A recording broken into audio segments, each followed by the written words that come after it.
Ang pagpapala sa pagsunod. Ika-28 Kabanata.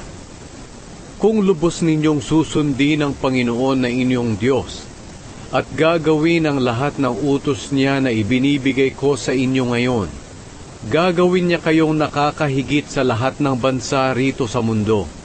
Kung susundin ninyo ang Panginoon na inyong Diyos, mapapasa inyo ang lahat ng pagpapalang ito. Pagpapalain niya ang mga lungsod at mga bukid ninyo. Pagpapalain niya kayo ng maraming anak, masaganang ani, at maraming hayop. Pagpapalain niya kayo ng masaganang ani at pagkain. Pagpapalain niya ang lahat ng ginagawa ninyo. Ipapatalo ng Panginoon sa inyo ang mga kaaway na sasalakay sa inyo. Sama-sama silang sasalakay sa inyo, pero magkakanya-kanya sila sa pagtakas.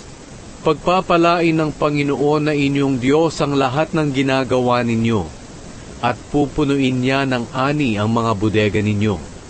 Pagpapalain niya kayo sa lupaing ibinibigay niya sa inyo. Ayon sa ipinangako ng Panginoon na inyong Diyos, gagawin niya kayo na pinili niyang mamamayan. Kung susundin ninyo ang kanyang mga utos, at mamumuhay ng ayon sa kanyang pamamaraan. At sa ganoon ay malalaman ng lahat ng tao sa mundo na pinili kayo ng Panginoon, at matatakot sila sa inyo. Pagpapalain kayo ng Panginoon doon sa lupaing ipinangako niya sa inyong mga ninuno na ibibigay sa inyo. Pararamihin niya ang inyong mga anak, mga hayop, at ang inyong ani. Padadalhan kayo ng Panginoon ng ulan sa tamang panahon, mula sa taguan ng kayamanan niya sa langit, at pagpapalain niya ang lahat ng ginagawa ninyo. Magpapautang kayo sa maraming bansa, pero kayo ay hindi mangungutang. Gagawin kayo ng Panginoon na pinuno ng mga bansa, at hindi tagasunod lang. Lagi kayong nasa itaas at hindi sa ilalim, kung susundin ninyong mabuti ang mga utos ng Panginoon na inyong Diyos, na ibinibigay ko sa inyo ngayon. Kaya huwag ninyong susuwayin ang alinman sa iniuutos ko sa inyo sa araw na ito, at huwag kayong susunod sa ibang mga Diyos at maglilingkod sa kanila. Ang mga sumpa sa hindi pagsunod. Ngunit kung hindi kayo susunod sa Panginoon na inyong Diyos, at hindi susunding mabuti ang lahat ng utos niya at tuntunin na ibinibigay ko sa inyo ngayon, mararanasan ninyo ang lahat ng sumpang ito. Susumpain ng Panginoon ang inyong mga lungsod at bukid. Susumpain niya ang inyong mga ani at pagkain. Susumpain niya kayo sa pamamagitan ng pagbibigay sa inyo ng kaunting anak, ani at hayop. Susumpain niya ang lahat ng gagawin ninyo. Maguguluhan at malilito kayo sa lahat ng gagawin ninyo, hanggang sa malipon kayo at tuluyang mawala, dahil sa masama ninyong ginagawa sa pamamagitan ng pagsuway sa Kanya. Padadalhan kayo ng Panginoon ng mga salot, hanggang sa mamatay kayo, roon sa lupain na titirhan at aangkinin ninyo. Pahihirapan kayo ng Panginoon sa sakit na hindi gumagaling, lagnat, pamamaga, mainit na hangin, mahabang tagtuyot, at peste sa mga halaman, hanggang sa mamatay kayo. Magiging parang tanso ang langit na hindi magbibigay ng ulan, at ang lupa ay matutuyo at magiging kasintigas ng bakal. Sa halip na tubig ang ibigay ng Panginoon sa inyo bilang ulan, alikabok ang ibibigay niya. Pauulanin niya ng alikabok hanggang sa mamatay kayo. Ipapatalo kayo ng Panginoon sa inyong mga kaaway. Sama-sama kayong sasalakay sa kanila, pero magkakanya-kanya kayo sa pagtakas. Magiging kasuklam-suklam kayo sa lahat ng kaharian sa mundo. Kakainin ng mga ibon at mababangis na hayop ang mga bangkay ninyo, at walang magtataboy sa kanila. Pahihirapan kayo ng Panginoon sa mga bukol na ipinadala niya sa mga Ehipsyo. Patutubuan niya kayo ng tumor, pangangati at galis na hindi gumagaling. Gagawin kayong baliw ng Panginoon, bubulagin at lilituhin. Mangangapa kayo kahit na araw, tulad ng isang bulag. Hindi kayo uunlad sa lahat ng ginagawa ninyo. Palagi kayong aapihin at pagnanakawan, at walang tutulong sa inyo. Aagawin ng ibang lalaki ang babaeng magiging asawa ninyo. Magpapatayo kayo ng mga bahay pero hindi kayo ang titira rito. Magtatanim kayo ng ubas, pero hindi kayo ang makikinabang sa mga bunga nito. Kakatayin ang baka ninyo sa inyong harapan, pero hindi ninyo ito makakain. Pipiliting kunin sa inyo ang inyong mga asno, at hindi na ito ibabalik sa inyo. Ibibigay ang inyong mga tupa sa inyong mga kaaway, at walang tutulong sa inyo upang mabawi ito.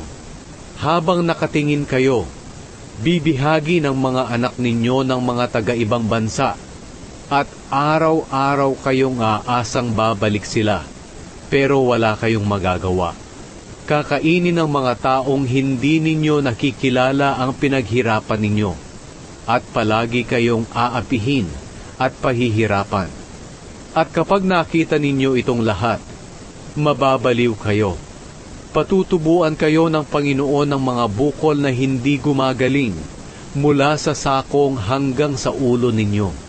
Kayo at ang pinili ninyong hari ay ipapabihag ng Panginoon sa bansang hindi ninyo kilala, maging ng inyong mga ninuno. Doon sasamba kayo sa ibang mga Diyos na gawa sa kahoy at bato. Kasusuklaman kayo, hahamakin at kukutyain ng mga naninirahan sa mga bansa kung saan kayo binihag. Marami ang itatanim ninyo, pero kakaunti lang ang inyong aanihin, dahil kakainin ito ng mga balang.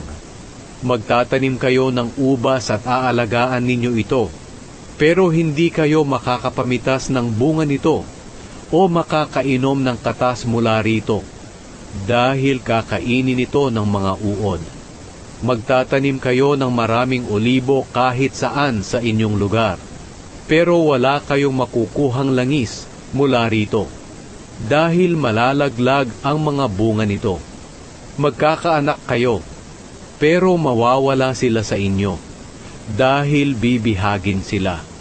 Kakainin ng maraming insekto ang lahat ng inyong puno at pananim. Unti-unting magiging makapangyarihan ang mga dayuhang naninirahang kasama ninyo, habang kayo naman ay unti-unting manghihina. Papautangin nila kayo, pero hindi kayo makapagpapautang sa kanila. Sila ang mamumuno sa inyo, at kayo ang susunod sa kanila. Mangyayari ang lahat ng sumpang ito sa inyo hanggang sa mamatay kayo, kung hindi ninyo susundin ang Panginoon na inyong Diyos at ang kanyang mga utos at mga tuntunin na ibinigay niya sa inyo. Magiging babala sa inyo at sa inyong mga salinlahi ang mga sumpang ito magpakailanman, dahil hindi kayo naglingkod ng may kaligayahan at kagalakan sa Panginoon na inyong Diyos sa panahon ng inyong kasaganaan. Ibibigay niya kayo sa mga kaaway na ipinadala niya sa inyo, at maglilingkod kayo sa kanila. Gugutumin kayo, uuhawin, kukulangin ng damit, at mawawalan ng lahat ng bagay. Pahihirapan niya kayo na parang kinabitan ng pamatok na bakal sa leeg, hanggang sa mamatay kayo.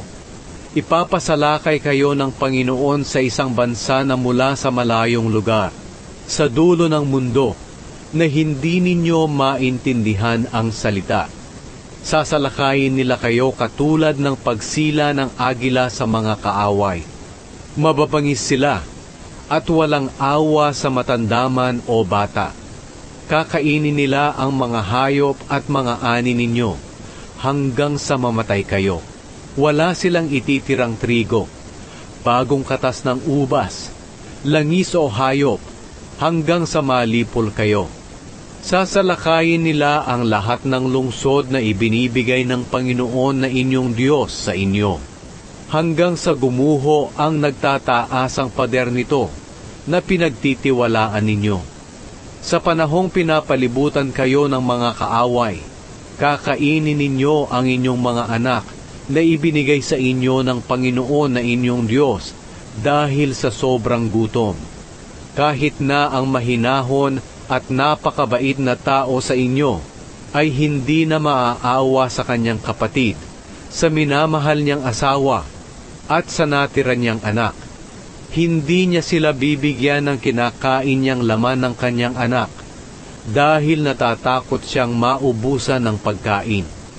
Ganyan ang mangyayari sa inyo sa panahon na papalibutan ng inyong mga kaaway ang lahat ng lungsod ninyo. Kahit na ang mahinhin at napakabait na babae ay magiging mabangis sa kanyang minamahal na asawa at mga anak, itatago niya ang kanyang anak na kapapanganak pa lang at ang inuna nito para kainin ng lihim dahil natatakot siyang walang makain habang pinapalibutan ng inyong mga kaaway ang mga lungsod. Kung hindi ninyo susunding mabuti ang lahat ng mga utos na nakasulat sa aklat na ito, at hindi igagalang ang kahanga-hanga at kamanghamanghang pangalan ng Panginoon na inyong Diyos, padadalhan niya kayo at ang inyong mga lahi ng malulubhang karamdaman na sobrang sakit at wala ng lunas para rito. Ipapalasap niya sa inyo ang nakakatakot na mga karamdaman na ipinadala niya sa Ehipto, at mananatili ito sa inyo. Ipapalasap din sa inyo ng Panginoon ang lahat ng uri ng karamdaman na hindi na isulat sa aklat ng kasunduan hanggang sa mamatay kayo. Kahit nakasindami kayo ng bituin sa langit, kakaunti lang ang matitira sa inyo dahil hindi kayo sumunod sa Panginoon na inyong Diyos. Gaya ng kasiyahan ng Panginoon sa pagpapaunlad at pagpaparami sa inyo, ikasisiya rin niya ang pagwasak at pagpatay sa inyo, hanggang sa mawala kayo sa lupaing titirhan at aangkinin ninyo. Pangangalatin kayo ng Panginoon sa lahat ng bansa, sa bawat sulok ng mundo. At dooy sasamba kayo sa ibang mga Diyos na gawa sa kahoy at bato, na hindi ninyo nakikilala o ng inyong mga ninuno. Wala kayong kapayapaan doon, at wala rin kayong lugar na mapagpapahingahan. Hindi kayo bibigyan ng Panginoon ng kapanatagan, at mawawalan kayo ng pag-asa, at palaging mamumuhay sa kabiguan. Laging manganganib ang inyong buhay. Araw at gabi kayo'y matatakot, at walang katiyakan ang inyong buhay. Dahil sa takot ninyo sa mga bagay na nakikita ninyo sa paligid, sasabihin ninyo kapag umaga, sana gabi na. At kapag gabi naman, sasabihin ninyong, sana umaga na. Pababalikin kayo ng Panginoon sa Ehipto, sakay ng barko, kahit na sinabi ko sa inyo na hindi na kayo dapat bumalik doon. Ipagbibili ninyo roon ang inyong mga sarili sa inyong mga kaaway bilang mga alipin, pero walang bibili sa inyo.